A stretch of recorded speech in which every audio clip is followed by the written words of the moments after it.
Bhatpara state general হাসপাতালে জমি জবরদখলের অভিযোগ হাসপাতাল সুপারের। हाफ पैंट बड़ा हाफ पैंट हम पिक्चर है वो पिक्चर हम हाफ पैंट वाला तू कहेगा हाफ पैंट पे आउटर पे सुबह आउटर टाइम में हाफ पैंट ये पड़ा ভাটপাড়া স্টেট জেনারেল হাসপাতালে রোগীদের চাপ অত্যাধিক। মূলত শ্রমিক মহল্লার গরিব মানুষের চিকিৎসা পরিষেবা পেতে এই হাসপাতালে ছুটে আসেন।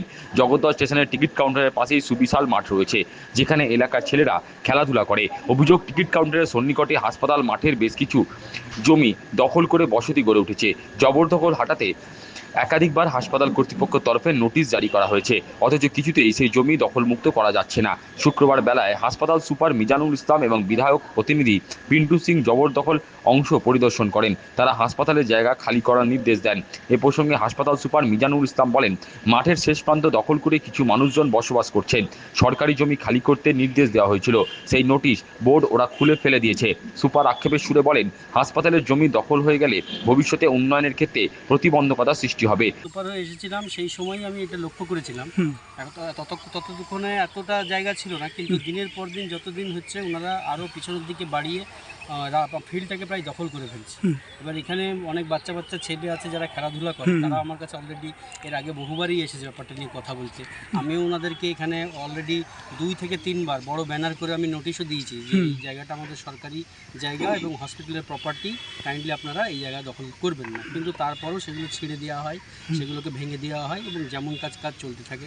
আমরা থানাকেও বহুবার চিঠি করেছি এই ব্যাপারটা দেখানোর জন্য, জানানোও হয়েছে। সেই তৎকালীন আমল থেকেই ওই জিনিসটা চলছে। আমি আসার পর রিপিটেড টাইম হওয়ার পরও কিন্তু এই জিনিসটা করতে পারছে না। দিনের পর দিনটা বেড়েই যাচ্ছে পেছনের দিকে। এবং হসপিটালের উন্নয়নের জন্য যেগুলো দরকার ইন ফিউচার আমরা অনেক প্রপোজাল দিয়েছি, যেমন এটা একটা যদি ভবিষ্যতে মেডিকেল কলেজ হয় বা অন্য যদি কোনো নার্সিং ইনস্টিটিউশন হয় বা অন্য, তখন আমার বহু বিল্ডিংয়ে কিন্তু বহু জায়গা লাগবে। ডাক্তারদের কোয়ার্টার লাগবে, সিস্টারদের কোয়ার্টার লাগবে, অন্যান্য স্টাফদের কোয়ার্টার লাগবে। একটা যদি পড়াশোনার জায়গা হয় তাই পড়াশোনার একটা বিল্ডিং লাগবে। তখন কিন্তু আমাদের এখানে ইউটিলাইজ করার জন্য আমার দরকার পড়বে সেটা, বা সেই সময় যারা থাকবে তাদের দরকার পড়বে। কিন্তু এইভাবে যদি দখল হয়ে যায় তাহলে জায়গাটা সরকারি, তখন কিন্তু এই নিয়ে একটা সমস্যা তৈরি হতে পারে ভবিষ্যতে। সেই জন্য আমার সবারই কাছে আবেদন, ইভেন আমি কিছুদিন আগেও ওনাদের অলরেডি বলেছি যে আপনারা এই জায়গাটা ছেড়ে দিন। কারণ ছেড়ে দিয়ে আপনারা দেখুন, আপনাদের এখনও টাইম দেওয়া হচ্ছে, আপনারা ছেড়ে দিয়ে অন্যত্র দেখুন। কারণ এটা যেরকমভাবে করে রেখেছেন দেখতেও খুব বিশ্রী লাগছে। এবং আমরা যে একটা ডেভেলপমেন্টের কাজ চেষ্টা করছি, গভর্নমেন্ট থেকে একটা বড় স্টেপ নেওয়া হচ্ছে, সুশ্রী কায়াকল্প একটা প্রোগ্রাম, যাতে আমরা সব জিনিস পরিষ্কার পরিচ্ছন্ন রাখি, সেইটা কিন্তু আমরা করতে পারছি না। আমরা ফিউচার যে কোনো প্রকল্প নেব, যেখান থেকে একটা রাস্তা করে আমার হসপিটাল অব্দি আসার জন্য যারা স্টেশন সুবিধা হবে, যাতায়াতে আমার সুবিধা হবে, আমার ডাক্তারবাবুরা বহুরা আসছে, সিস্টাররা আসছে, বিভিন্ন স্টাফরা আসছে, তাদের যাতে সুবিধা হয় সেইটার জন্য আমরা চেষ্টায় আছি। কিন্তু এইরকম দখল করে থাকলে তো আমরা জিনিসটা করতে পারবো। পরবর্তী পদক্ষেপ কি নেবেন যদি না সরে? অলরেডি চিঠি করেছি। আবার কোথায় চিঠি করেছেন? আমার মিউনিসিপ্যালিটির চেয়ারম্যানকে করা হয়েছিল এবং আমার থানাকে করা হয়েছিল। মেনলি থানা অবশ্যই জগদ্দলকে করা হয়েছিল। উনি আমার আশ্বাস দিয়েছেন, উনি অলরেডি বলেছেন যে উনি স্টেপ নেবেন। উনি অলরেডি, আমি যতদূর জানি সপ্তাহখানেক আগে উনি অলরেডি এসে একবার নোটিশও দিয়ে গেছেন, ওদেরকে ওয়ার্নও করে গেছেন। হ্যাঁ, এটুকু করে গেছেন, এটুকু আমি যতদূর আমার কাছে। সমস্যা তুলে ধরে সুপার বলেন, এই মুহূর্তে 40 কেবির বৈদ্যুতিক সংযোগ চলছে, ওটি বেড়েছে, কম্পিউটারাইজ হয়েছে, এসি চলছে। তাই বিদ্যুৎ পর্ষদ থেকে বলা হয়েছে 169 কিংবা 256 কেবির সংযোগ দরকার। তাছাড়া ফায়ার সিস্টেম সচল রাখতে বড় মাপের আন্ডারগ্রাউন্ড ওয়াটার রিজার্ভার গড়তে হবে। তাই কথা হয়। এবং আমাদের আরকেএস মিটিংয়ে কিছুদিন আগে 16 তারিখ হয়ে গেল, তাতেও আমাদের বিভিন্ন প্রপোজাল উঠে এসেছে।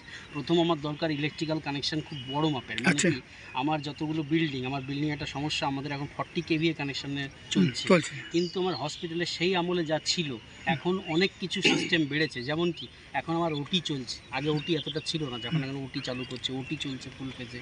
তারপর আপনার বিভিন্ন কম্পিউটার চলে এসছে, এখন সব কম্পিউটারাইজড হচ্ছে।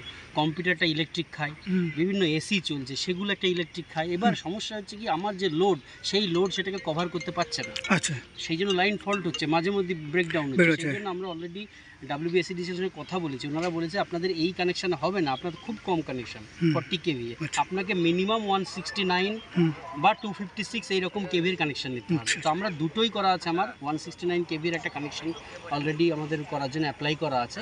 সেই অ্যাপ্লাইয়ের ফান্ডটা যদি গভর্নমেন্ট থেকে স্যাংশন হয়ে যায় হয়তো 169 কানেকশন চলে আসবে। শুরু হবে। আচ্ছা। এটা হলে আমাদের হসপিটালের সিস্টেম ইলেকট্রিক্যাল পোর্শনটা অনেকটাই বেঁচে যাবে, আচ্ছা, আচ্ছা। কোনো রকম ইলেকট্রিকের সমস্যা আমাদের হবে না। আচ্ছা। দ্বিতীয়ত আমরা আরেকটা আছে আমার হসপিটালে ফায়ার সিস্টেম।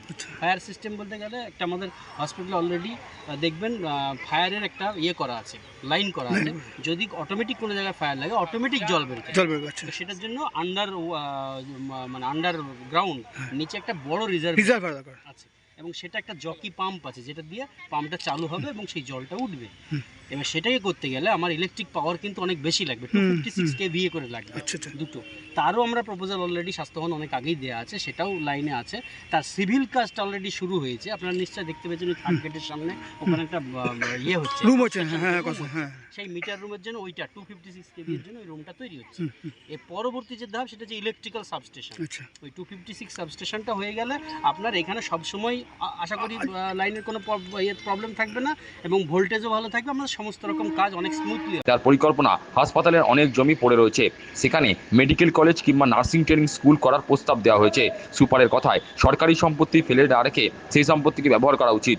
না, আর আমরা অবশ্যই একটা লাস্ট পরিকল্পনা দিয়েছি মেডিকেল কলেজ করার জন্য, কারণ এত বড় জায়গা আছে, এত বড়, হ্যাঁ, জায়গা এত বড় আমার মনে হয় গোটা ব্যারাকপুরে খুব কম জায়গায় আছে। আমার ভাটপাড়ায় হয়তো সব থেকে বেশি জায়গা আছে, সব থেকে বেশি জায়গা আছে এবং এত বড় জায়গায় আমি অন্যান্য হসপিটাল মেডিকেল কলেজ দেখি তাদের জায়গা খুব পরিমিত, পরিচিত জায়গা, সেখানে হয়তো আরো বিল্ডিং করা বা অন্যান্য জায়গা করা খুব অসুবিধা, আরো ইনফ্রাস্ট্রাকচার বাড়ো, কিন্তু আমাদের এখানে এটা কিন্তু পসিবল। এতটা জায়গা আছে, এটা যাই হোক ভগবান এটা করে দিয়েছে এরকম জায়গায় যা আমি পেয়েছি, এতটা জায়গা আছে, এখানে ইচ্ছা করলে অনেক কিছু করা যাবে, সেটা নার্সিং ট্রেনিং স্কুল হোক, মেডিকেল কলেজ হোক বা অন্যান্য কিছু হোক। তো আমি চাইবো গভর্নমেন্টের প্রপার্টি যেন পড়ে না থাকে, ইউটিলাইজ হয়।